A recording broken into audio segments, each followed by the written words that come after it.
Hello, আর সোমবার আমার কাছে খুব একটা ভালো দিন। আমার কাছে সোমবার কবে আসবে সেই অপেক্ষায় সারা সপ্তাহ থাকি। আর সকালে উঠে পড়িয়ে চান করে আমি এখানে একটু স্কিন কেয়ার করে নিচ্ছি, আর তিলক পরে নিচ্ছি। আজ সোমবার পুজো করতে যাব, আর পুজোর আগে তিলক ধারণ করা খুব দরকার ভগবানের আগে নিজেকে। তারপরে সোমবারে আমি একটু আলতা পরে নিই, তো এখানে আলতাও আমি পরে নিচ্ছি। আর এই ছিল।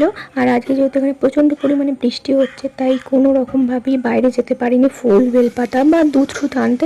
ঘরে যতটুকু ছিল ফুল বেলপাতা সেই দিয়েই পুজো করেছি। আর ভগবান কোনোদিন বলেনি যে মানে নিজের ঊর্ধ্বে গিয়ে অ্যারেঞ্জমেন্ট করতে। আমি মনে করি ভগবানের পুজোর থেকেও আশেপাশের মানুষকে ভালো রাখলে, হিংসা রেষারেষি এইগুলো ছাড়তে পারলে না, পুজোর থেকেও অনেক বড় ফল তুমি পাবে। সেটা আমি মনে করি মানুষকে সাহায্য করলে, আশেপাশে পশু পাখিকে খাওয়ানো, কুকুরকে খাওয়ানো, এগুলো করলে অনেক বড় ফল পাওয়া যায়। যাই হোক, এই ছিল, এইভাবেই করলাম, একটু চুলটা আঁচড়ে নিলাম, ব্যাস এই ছিল। সারাদিন টাটা।